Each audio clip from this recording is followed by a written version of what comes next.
Glória a Deus. Eu saúdo a todos os irmãos com a paz do Senhor. Amém. Glória a Deus. Maravilha. Abra sua Bíblia. A nossa leitura bíblica em classe, que se encontra em Levíticos, capítulo 8, já foi nessa noite.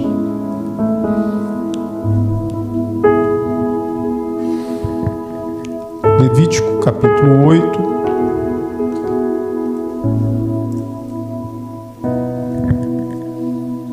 Amém, meus irmãos? Quero louvar e exaltar o nome do Senhor por mais essa oportunidade de estarmos na casa do Senhor nessa noite, ministrando sobre a sua palavra. Nós estamos começando a lição 3. Amém? Levítico 8, do versículo 1 ao 13. Eu quero ler só o versículo 1, 2 e 3, porque já foi feita a leitura. Então você deixa a Bíblia aberta e nós vamos aqui fazendo os comentários. Diz assim a palavra do Senhor: E falou mais o Senhor a Moisés, dizendo: Toma Arão e a seus filhos com ele, e as vestes, e o azeite da unção, como também o novilho da expiação do pecado, e os 2 carneiros, e o cesto dos pães asmos, e ajunta toda a congregação à porta da tenda da congregação. Amém, meus irmãos? Vamos orar? Soberano Deus, Pai de eterna e infinita misericórdia, na Tua presença, Deus, nós estamos nessa noite para Te louvar, exaltar e bendizer o Teu nome e aprendermos, Deus, da Tua palavra.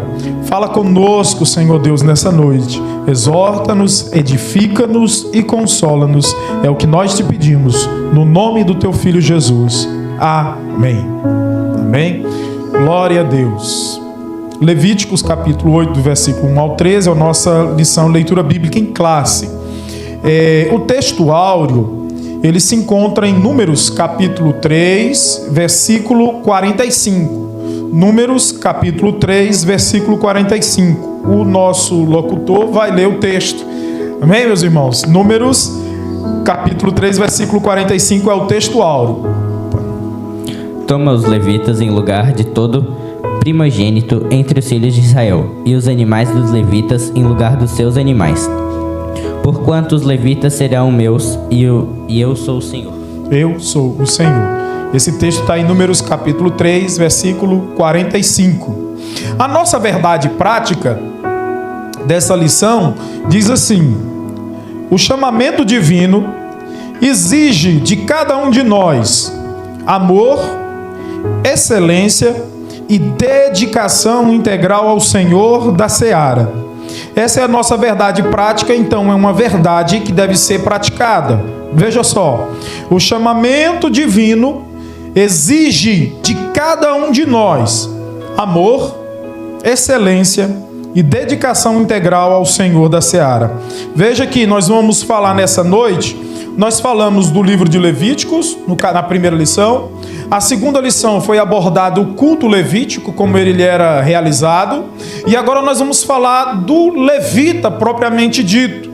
E assim como os levitas tinham uma dedicação especial ao trabalho na obra do Senhor, cada um de nós, na obra de Deus, devemos ter esses 3 elementos: amor, excelência. Nós temos que oferecer a Deus o melhor que nós podemos. O melhor que nós podemos com os recursos que nós temos. E à medida que os recursos vão melhorando, oferecemos melhor ainda. Amém? E dedicação integral ao Senhor da seara. Por quê? Nós não fomos chamados para servir 99% do nosso tempo. Nós fomos chamados para servir em tempo integral. Nós fomos chamados para servir na obra de Deus em tempo e fora de tempo, como o apóstolo Paulo aconselhou ao seu jovem filho na fé, Timóteo. Amém, meus irmãos? Glória a Deus. Vamos passar para o objetivo geral da lição. Qual é o objetivo geral da lição? Conscientizar de que o chamado divino exige de cada um de nós amor, excelência e dedicação integral. Quais são os objetivos específicos da lição?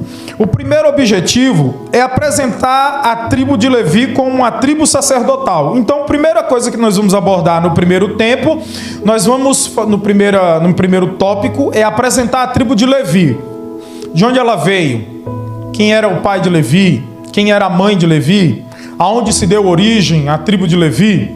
Segundo, explicar o chamamento e os requisitos do sumo sacerdote. Aí vamos para uma parte mais específica com relação ao sumo sacerdote, porque preste atenção, todo sacerdote era levita, todo sacerdote era da família de Levi, mas nem todo levita é sacerdote. Os irmãos entenderam? Vocês vão entender no decorrer da lição, mas já fica essa dica para vocês. E aí, terça-feira, o professor ele vai fazer um resumo do que nós vamos apresentar hoje e vai falar no tópico 3, indicar os direitos dos levitas. Amém, meus irmãos? Glória a Deus. Bendito seja o nome do Senhor. Os levitas, eles tinham algumas funções dentro da tribo de Israel. A primeira delas era conduzir o povo à adoração. Então eles eram encarregados de conduzir o povo à adoração. Segundo, eles tinham que representar o povo diante de Deus. Isso era um privilégio e uma honra, porque eles foram escolhidos por Deus para fazer isso, né? Cumprir essas funções. Mas exigia deles grande responsabilidade e abnegação, já que os descendentes de Levi não tinham herança como as demais tribos. O Senhor seria a herança deles e o sustento viria das obras das outras tribos. Era preciso ter fé e viver dessa fé. Amém, meus irmãos? Glória a Deus. Vamos para a introdução, para nós ganharmos conhecimento dentro daquilo que nos está proposto nessa noite. A introdução da lição diz assim: nessa lição, veremos como se deu a chamada dos filhos de Levi para o ministério sacerdotal. Entre outras perguntas, responderemos a estas: quem eram os levitas? Amém? Quem eram os levitas? Por que a sua chamada foi necessária? Por que Deus chamou a família de Levi? Veremos ainda como eles deveriam exercer o seu ofício. Aí diz assim: à semelhança dos levitas, nós também fomos chamados a trabalhar na expansão do reino de Deus. A igreja do Senhor foi chamada para trabalhar na expansão. Expansão é o que, irmãos? É o que? Crescimento. Então a igreja do Senhor foi chamada para trabalhar no crescimento do reino de Deus sobre a face da terra.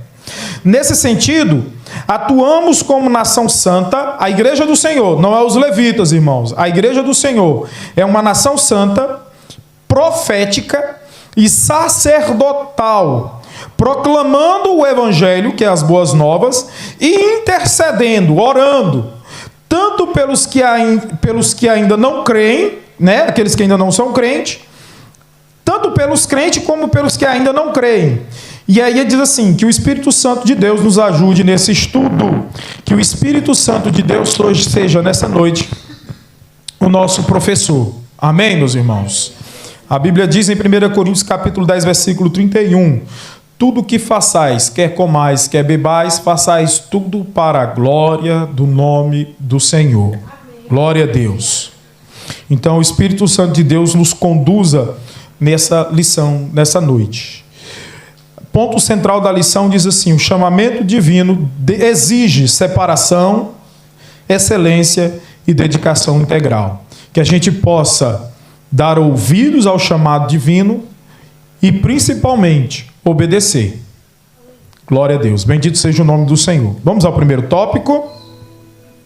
Eu quero pedir para o Pedro, que vai fazer as leituras, que ele se concentre mais nos textos bíblicos que eu vou pedir para ele ler, tá bom? Tá certo? Dos textos bíblicos. Aí eu vou te dando a deixa, você vai lendo.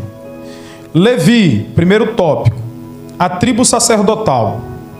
Em primeiro lugar, vejamos quem foi Levi. Nós vamos descobrir nesse tópico quem foi Levi. Depois constataremos quão zelosos foram os seus descendentes e como se deu a sua vocação ao ofício sagrado. Primeiro ponto, dentro do tópico 1, o nascimento de Levi. Ao dar à luz a Levi, declarou Lia. Lia, então, é a mãe de Levi. Por isso diz assim: agora esta vez se ajuntará meu marido comigo. porque 3 filhos lhe tenho dado. Isso está em Gênesis, capítulo 29, versículo 34. Por isso, a esposa desprezada de Jacó foi impulsionada a dar o nome de Levi. O que significa o nome Levi? Significa unido a. Agora eu vou dar o contexto histórico para vocês entenderem por que ela deu esse nome a essa criança, que foi o seu terceiro? Beleza. E de fato, os levitas, deixa eu dar o contexto histórico, escute. A partir de Gênesis, capítulo 29, você vai ver a história de Jacó. Jacó, ele é o terceiro patriarca dentro da linhagem patriarcal que Deus chamou para constituir a nação de Israel. Sabemos, Abraão, Isaac e Jacó, ou Israel, porque o nome dele foi mudado mais na frente. Quando Jacó fugiu da casa de seu pai Isaac, a sua mãe ordenou que ele fosse para a casa de seu tio Labão. Quem era o pai de Isaac? Ou quem era a mãe de Jacó? Rebeca, esposa de Isaac. Ela tinha um irmão e o nome dele era Labão. E ele foi instruído pela mãe: vá para a casa do seu tio. Todos nós sabemos que Jacó, ele enganou seu irmão e tomou a bênção da primogenitura. Sim ou não? Ele toma a bênção da primogenitura. O seu irmão, quando se viu enganado, prometeu matá-lo. E ele teve que fugir. Ele faz um voto ao Senhor ali em Betel e foge para a casa de seu tio. Quando ele chega na casa do tio, ele vê uma moça muito bonita. E o nome dessa jovem era Raquel. Imediatamente ele se apaixonou por Raquel. Só que Raquel era mais nova. E aí ele chega para o pai de Raquel, Labão, seu tio, e diz assim: tio, eu quero casar com Raquel, sua filha. Aí o pai Labão diz assim: senhora, você é da família, é melhor eu entregar a você do que entregar a outro. Vamos fechar negócio. E aí naquele tempo o noivo tinha que entregar um dote pela futura esposa. Ele pergunta: o que você tem para me dar? Ele diz: eu não tenho nada a não ser a minha força de trabalho. Então eles fecharam um acordo: você vai ser meu funcionário durante 7 anos. Quantos anos? Maravilha. 7 anos por uma noiva. Irmãos, ele trabalhou 7 anos pelo amor de Raquel. Quando chega aos 7 anos, o pai Labão vai fazer o casamento, prepara tudo, só que na noite de núpcias, no texto nos dá a entender que o quarto estava escuro, e quando ele vai receber a sua esposa, ele não recebe a mais nova, ele recebe a mais velha, que era Lia. Irmão, tudo que a gente planta, a gente colhe. Gálatas capítulo 6, versículo 7. Deus não se deixa escarnecer. Tudo que o homem plantar, isso ele também colherá. Ele foi enganado pelo próprio tio. Ele, que era um enganador, estava sendo enganado. Mas Deus estava trabalhando na vida de Jacó. Aí o texto vai nos dizer que quando chega no outro dia, ele vai reclamar. Por quê? Ele trabalhou por uma e recebeu outra. E a Bíblia vai nos dizer que Raquel era bela, bonita, formosa, mas Lia era aquilo que o pastor falou. Ela tinha uma aparência fraca. Como de lá no Ceará, ela era mal desenhada. E aí, o texto vai nos dizer que quando Jacó viu o que aconteceu, ele disse: não, você me enganou. Aí o Jacó vai reclamar e Labão vai explicar: olha, não se faz assim na nossa terra. Primeiro nós entregamos a mais velha, depois entregamos a mais nova. Ele também não foi ler, né, como é que funcionavam os costumes da época na região em que ele estava. Aí o texto nos diz que Labão olha para ele e diz assim: a gente faz outro negócio. Você trabalha mais 7 anos pela minha filha mais nova. Aí o texto nos dá a entender que vence-se o período da lua de mel, ele casa com Raquel e trabalha 14 anos pelo amor daquela que ele tanto desejava. Amém, meus irmãos? Então agora Jacó tinha duas esposas. Só que Jacó amava Raquel e desprezava Lia. Quando Lia se vê naquela situação, Deus tem misericórdia de Lia e começa a lhe proporcionar filhos. Ele abre a madre de Lia e cerra o ventre de Raquel, porque o poder de conceber ou de não conceber está nas mãos do Senhor. Tem muita gente que diz assim: Raquel é o tipo de igreja. Você pode dizer, pode pregar, eu não vou contestar, mas ao meu modo de ver, o tipo de igreja é Lia, porque a Bíblia diz que Jesus não tinha parecer e nem formosura, assim como Lia não tinha. Ninguém olharia para Lia e se atrairia por ela, assim como ninguém olhava para Jesus e se atraiu por Jesus. Mas Lia foi a que mais produziu do que Raquel. E se você olhar o texto, a Bíblia vai dizer que Raquel foi invejosa. E quando no episódio das mandrágoras ela vai usar como de um artifício, como se fosse feitiçaria para poder produzir. E Deus não estava naquilo. E Raquel nos dá uma lição que nós devemos aprender. Preste atenção. Quando ela concebeu José, ela já pegou Deus na palavra, dizendo: o Senhor vai me dar outro. Porque José quer dizer aquele que acrescenta. E ela desejou tanto ter outro filho e ser igual à irmã, que o desejo dela o levou à morte. Quando desejamos aquilo que o outro tem, esse desejo pode nos levar à morte. E a Bíblia vai dizer que quando Benoni nasceu, que foi o segundo filho de Raquel, ela vai dizer: é o filho da minha dor. Aí Jacó, como tinha autoridade, olhou para a criança e disse: não, esse é o meu braço direito. E mudou o nome da criança na hora. O nome dele é Benjamim, filho no meu braço direito. Aleluia! Porque Deus é aquele que transforma maldição em bênção. Amém, meus irmãos? Então Lia, ela se sentia desprezada, e Deus abriu a madre dela, e ela tem primeiro filho, Ruben, é o mais velho, é o primogênito de Jacó. Tem o segundo filho, e logo em seguida ela dá o nome de terceiro. E aí ela vai dizer o que está em Gênesis capítulo 29, versículo 34. Abra a sua Bíblia, vamos ler esse texto.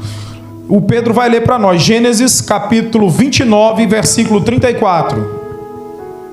Agora, esta vez se juntará meu marido comigo, porque 3 filhos lhe tenho dado.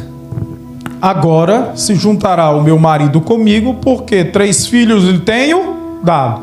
Ela pensou que o fato dela ter 3 filhos faria com que Jacó se apaixonasse por ela, assim como ele amava Raquel. E aí ela coloca o nome da criança de Levi, que quer dizer unido a. Aí ela pensou: agora ele vai se unir a mim. Amém, meus irmãos? Vamos prosseguir na lição? Aí diz assim: e de fato, os levitas sempre estiveram ligados ao Senhor. Ao invés de os levitas...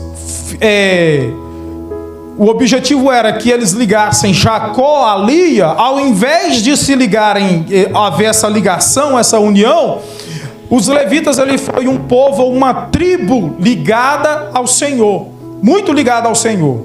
Deixa eu entrar aqui num pormenor dos filhos de Jacó. Quantos filhos Jacó teve, irmãos? Quantos? Quem sabe? Jacó teve 13 filhos. Repita comigo: Jacó teve 13 filhos, 12 homens e uma menina. 12 homens e uma menina. O nome da menina é Diná. Ela não entra na história porque a Bíblia é um livro patriarcal, então ele vai contar a história dos patriarcas, que foram as 12 tribos de Israel. Agora, como foram esses filhos? Jacó teve Raquel e Lia como esposa. Quando Raquel viu que não dava filhos, aí ela apelou para um costume da época. Ela não podia produzir, ela chama a sua serva, e o nome da sua serva era Bila, e ela diz assim: você vai tomar ela como concubina, você vai conceber dela, e quando ela estiver para dar à luz, eu tomo a criança nos meus braços, porque o costume era esse, e ele fica sendo como meu filho.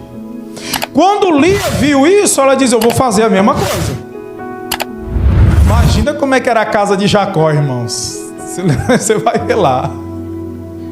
É por isso que a Bíblia não aprova poligamia, viu, irmãos? A Bíblia, Deus nunca aprovou, nunca. Não é aprovado por Deus o que esses homens fizeram, não. Mas se eles fizeram, Deus aceitou.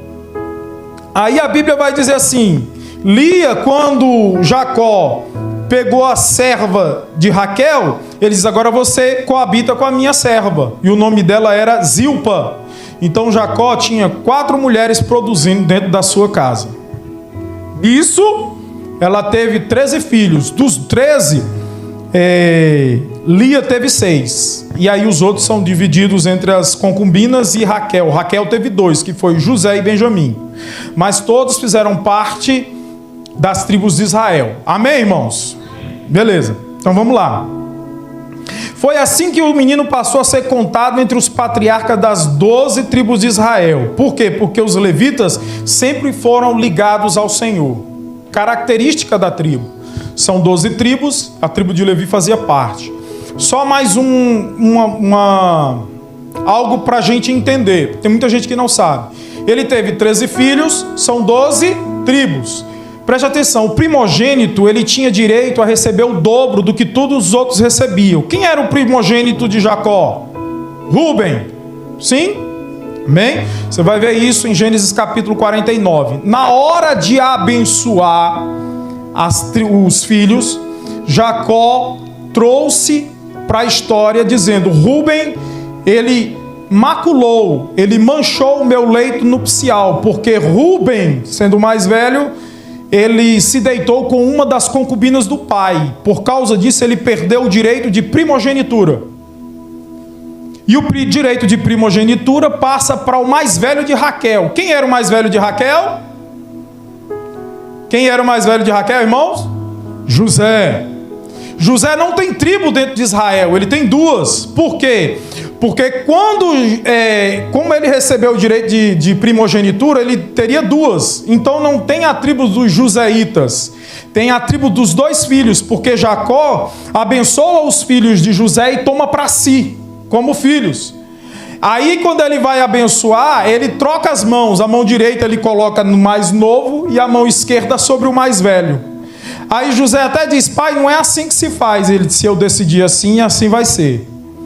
Quais eram os filhos de José? Manassés, aquele que faz esquecer, e Efraim, aquele que é símbolo da frutificação.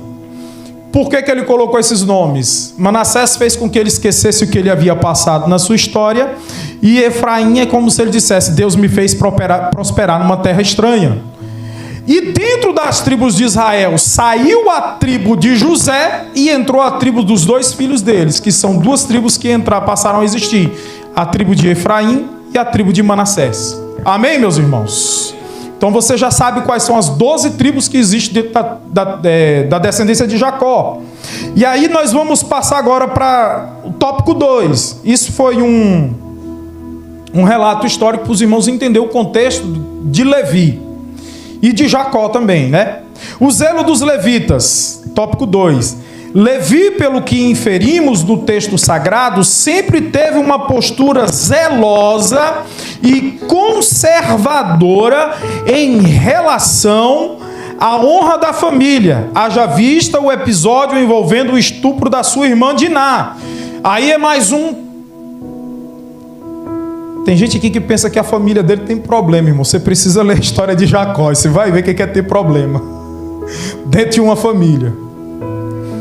Porque Diná, ela andou por onde não devia, despertou a atenção de homens que não deviam e ela foi violentada. Aí os 2 irmãos dela, e entre eles estavam os levitas, foram lá e fizeram um pacto com aqueles homens. Disseram: para vocês entrar na nossa família, para que Diná seja reconhecida como esposa de vocês, vocês precisam fazer a circuncisão, porque a gente só pode casar com quem é circuncidado. Irmãos, eles circuncidaram uma cidade inteira. Vocês sabem o que é circuncisão, sim ou não? Então, aqueles homens estavam num período de dor, muita dor, se recuperando da ferida que foi feita no seu corpo. Aí o texto vai nos dizer que Levi e o seu irmão se aproveitaram daquilo, entraram na cidade e matou todos os homens da cidade. Aí você acha que a sua família tem problema. Mas Deus escolheu essa família para nascer o Salvador do mundo. Então, para a sua família existe solução. Quem crê? Para os problemas que ela enfrenta, tem solução. Aí o texto vai nos dizer que por causa desse zelo despertou a atenção de Deus nos levitas. Mas assim, mais tarde, após da saída do Egito, os levitas se juntaram a Moisés no combate à idolatria. Outro texto de matança. Olha o zelo dos levitas. O povo saiu do Egito, sim ou não? Moisés subiu no Monte Sinai, sim ou não? Quando Moisés está no Monte Sinai, quantos dias? 40. Enquanto Moisés estava lá, o povo construiu um bezerro de ouro para adorar. E foi Arão que construiu, fez. Juntaram o ouro, levantaram o bezerro e eles começaram a dizer: foi esse Deus que tirou vocês do Egito. Deus falou para Moisés: Moisés, desce porque o povo já está pecando. Moisés desceu. Quando Moisés chega lá, irmãos, o texto diz, deixa eu só ver aqui onde é que está no livro.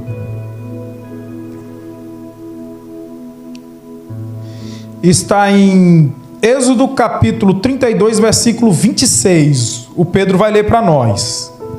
Êxodo 32, 26. Pode ler, Pedro. Eram homens da maior firmeza.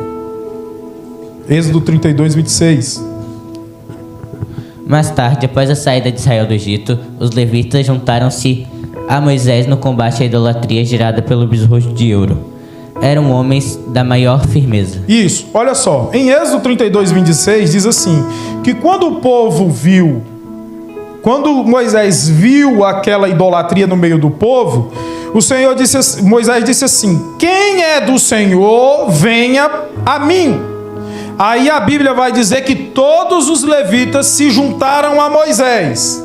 Todos os filhos de Levi se juntaram a Moisés. Irmãos, naquele dia eles mataram mais de 20 mil pessoas por causa da idolatria do povo.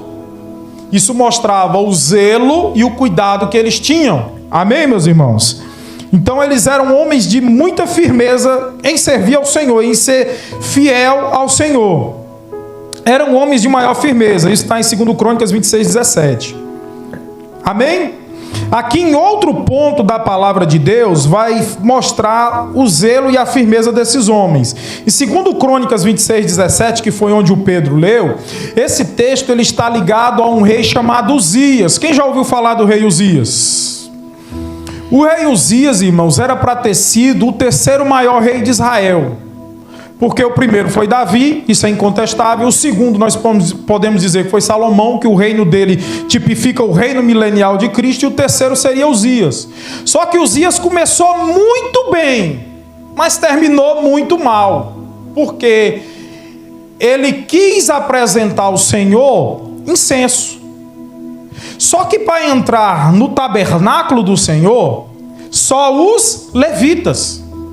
E o rei Uzias, se achando bom demais, ele pegou o incenso e foi oferecer incenso diante do Senhor dentro do templo. Quando ele entrou no templo, a Bíblia vai nos dizer, em 2 Crônicas 26, 17, que o sacerdote Azarias, o sumo sacerdote Azarias, chegou diante do rei e disse: ei, a ti não compete essa ação. Você não pode, você é rei, você tem o poder da porta do templo para fora, mas do templo para dentro, isso aqui é responsabilidade do sacerdote e do sumo sacerdote.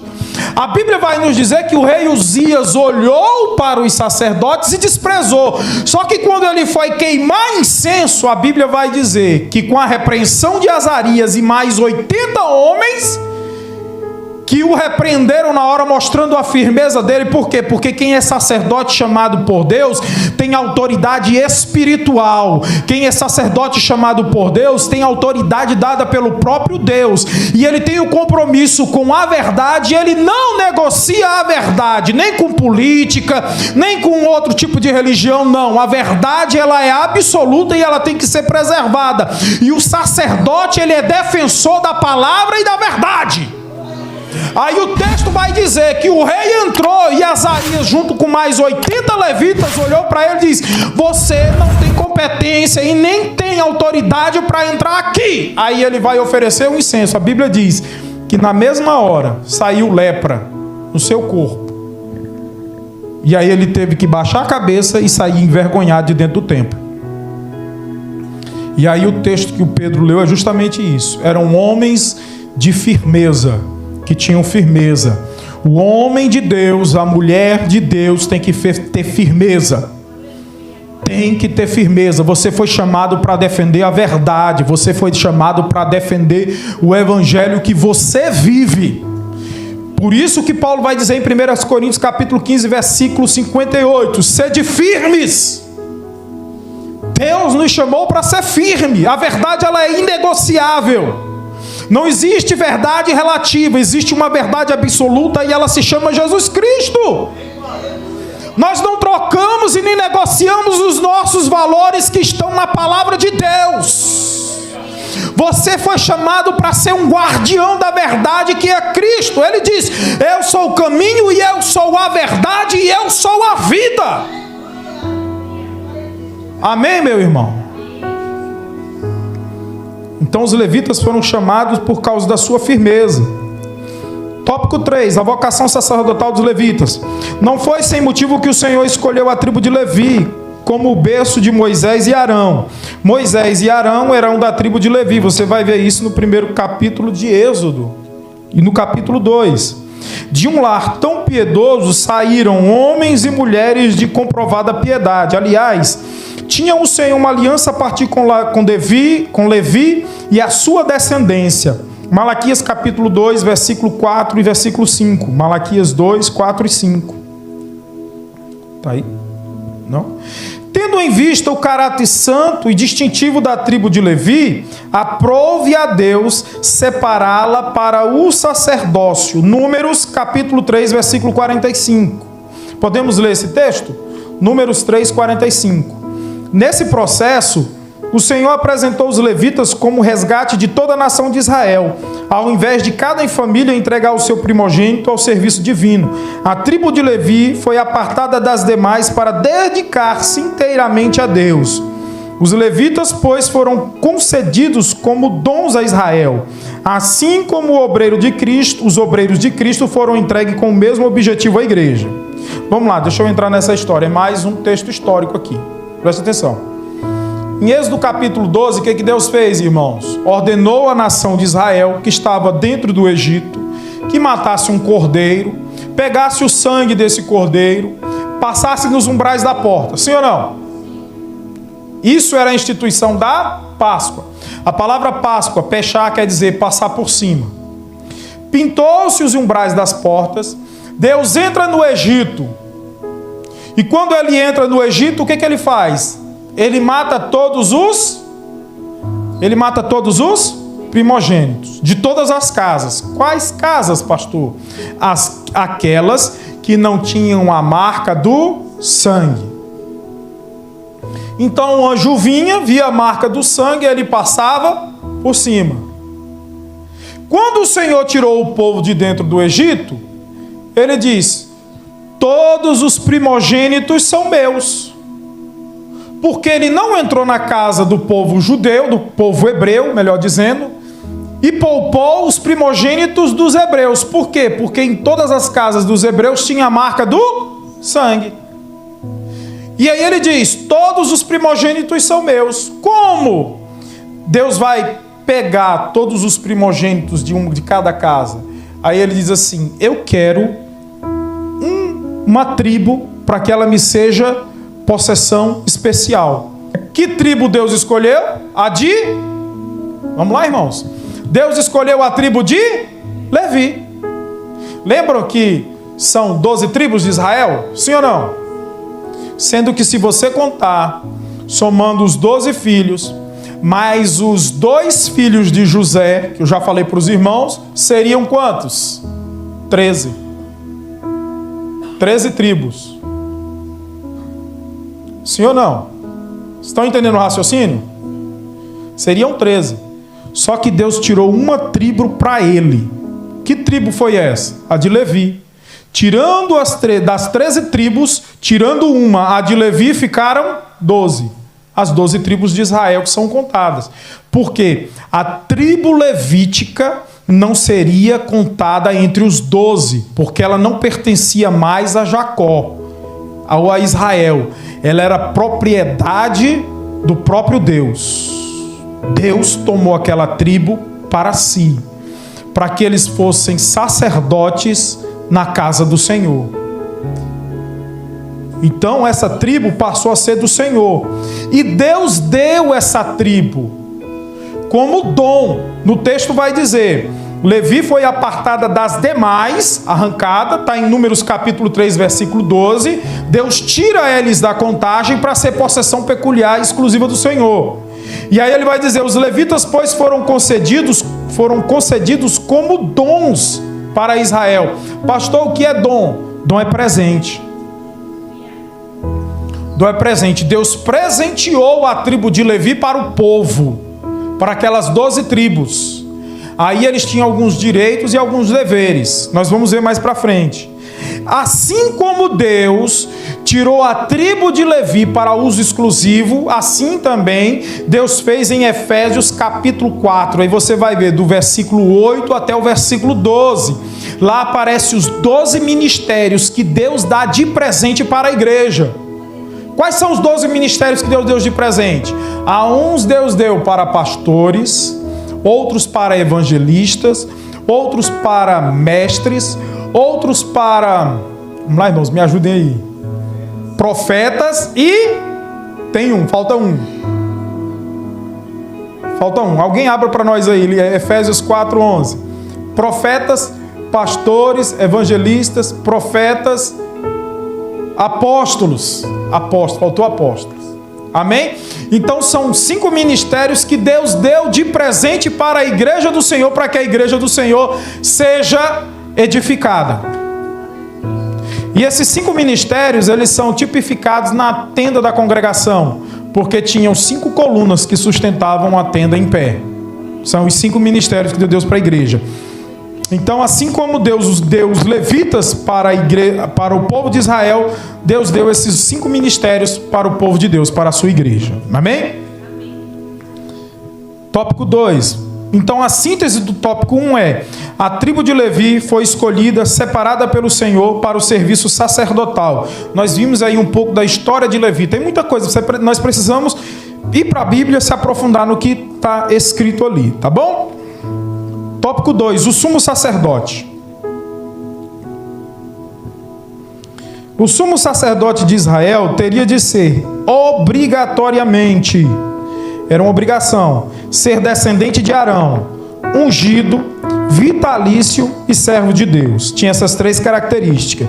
Tinha que ter a unção sobre a cabeça, era um cargo que era vitalício e, acima de tudo isso, ele tinha que ser um servo de Deus. Descendente de Arão. O sumo sacerdote era o principal representante do culto divino no Antigo Testamento. Você vai ver isso em Êxodo 28:1. Por essa razão, o Senhor exigia que ele proviesse de uma tribo específica. E ele vinha da tribo de Levi. E de uma família ainda mais específica. Ele tinha que vir da casa de Arão. Assim, duplamente separado, tinha condições de apresentar-se como maior autoridade espiritual da nação. Então, a maior autoridade espiritual da nação de Israel era o sumo sacerdote. Era o símbolo da plenitude espiritual requerida pelo Deus de Israel.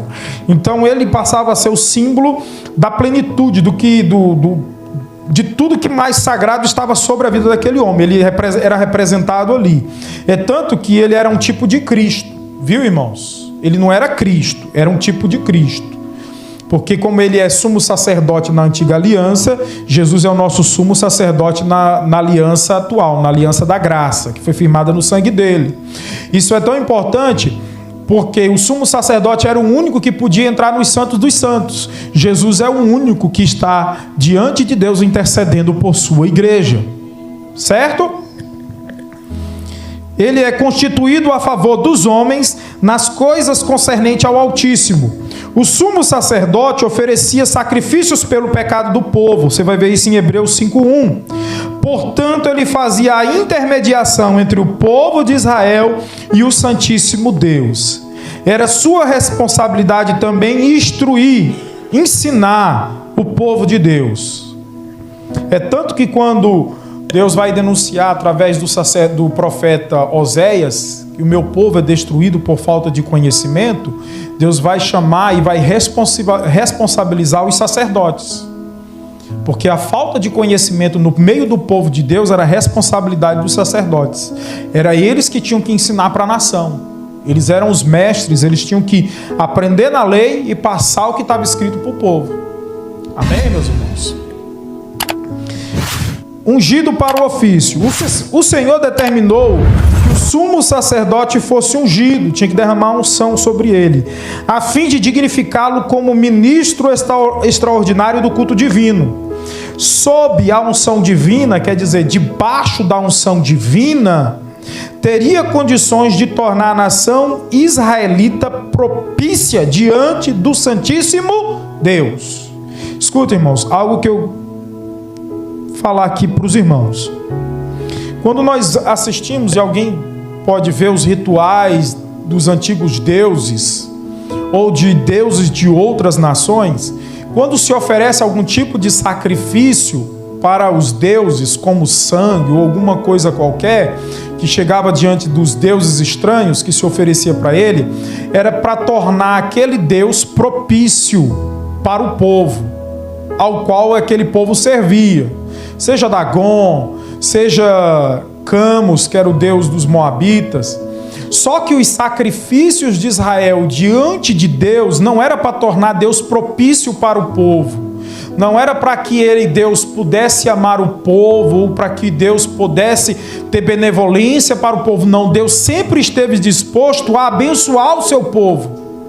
Na realidade, os sacrifícios que Israel oferecia e que o sacerdote oferecia era para tornar o povo propício a Deus.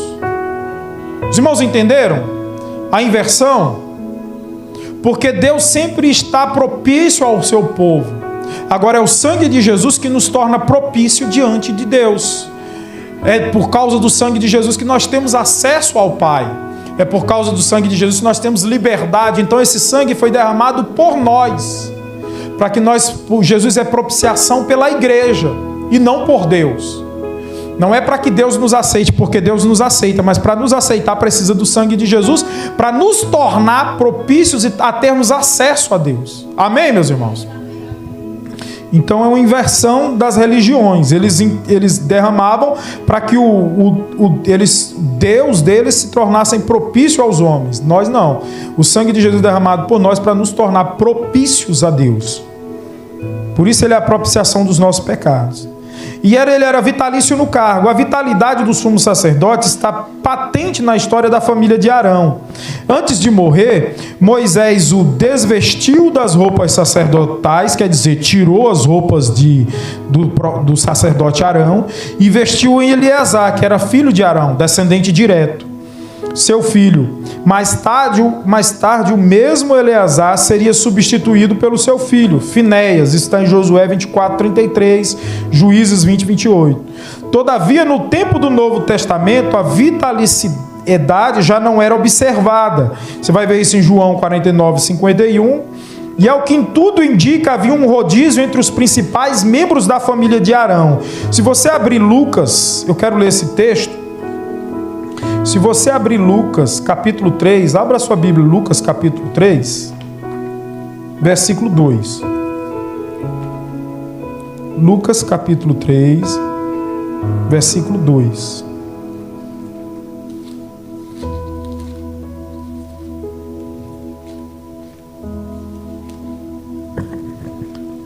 Lucas 3:2 diz assim, ó: Anás e Caifás exerciam o ofício de sumos sacerdotes.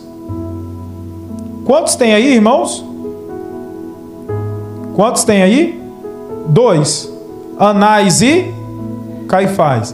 Alguns comentaristas bíblicos, e entre eles o que eu li e que fala sobre isso é o Hernandes Dias Lopes. Ele vai dizer que o fato de ter 2 sumos sacerdotes, o que vai contra a lei, ter 2 sumos sacerdotes representa que o sumo sacerdote estava corrompido. Isso aqui é sinal de corrupção, porque sumo sacerdote, dentro da lei, só pode ter um. E nós vamos ver no texto, Lucas 3:2, que haviam 2, Anás e Caifás. Isso não me falha a memória, Anás era sogro de Caifás. Havia ali um nepotismo, né? Ali alguma coisa errada, estava totalmente errado. Então não podia. Algo que nós vamos ver dentro do que estava acontecendo nos tempos de Jesus. Por isso a grande preocupação deles, né, com relação ao ministério de Jesus. Servo de Deus. Apesar da importância do cargo, o sumo sacerdote não era considerado, veja, infalível. Ele era homem, irmãos. Então ele era suscetível à falha. Nem estava acima da lei de Deus. Ninguém está acima dos mandamentos. Certo? Sua obrigação era servir o altar e conservar-se puro, a fim de que o nome do Senhor fosse exaltado entre os filhos de Israel. O capítulo 3 de Zacarias descreve a dignidade do sumo sacerdote constituído sobre Israel. Amém, meus irmãos? Então, a lição é essa para nós, tópico 1 e tópico 2. Na próxima terça-feira haverá a conclusão. Venha em nome de Jesus, para que os irmãos sejam abençoados por completo. Amém, meus irmãos? E só fazer uma observação. Vocês lembram, uma observação. Vocês lembram em Atos capítulo 4, que havia um levita chamado Barnabé, que foi e vendeu as suas posses, vendeu a sua posse, pegou o dinheiro e levou e depositou aos pés dos apóstolos. Escute, os levitas, eles eram possessão peculiar do Senhor. Eles eram totalmente sustentados por Deus. Como é que os levitas sobreviviam? Através dos dízimos e das ofertas. Eles não trabalhavam e não podiam trabalhar. Eles estavam espalhados dentro da nação de Israel e eles não podiam nem trabalhar e nem ter nenhuma posse, porque eles dependiam inteiramente da obra de Deus. Eles eram sustentados pelas outras 12 tribos. Quando nós vimos ali aquele ato de Barnabé vender o terreno que ele tinha e depositar aos pés dos apóstolos, aquele texto está nos dando uma grande lição. A graça faz aquilo que a lei não pode fazer, que é transformar o homem por dentro. Porque se Barnabé tinha posses, imagina os outros levitas. Quando ele vende o que ele tem e deposita aos pés dos apóstolos, Deus está dizendo, a lei não transforma o levita por dentro, mas a graça transforma. Ele está fazendo uma reparação. Ele está entregando o que ele não deveria ter, porque ele deveria depender inteiramente do Senhor. Então os levitas tinham essa característica dentro de Israel. Eles não plantavam, eles não colhiam, eles não iam à guerra. Eles viviam em função da obra de Deus. Só cuidar do tabernáculo. Amém? Que Deus em Cristo vos abençoe em nome de Jesus. E eu estou voltando a direção do culto para o pastor João Ávila.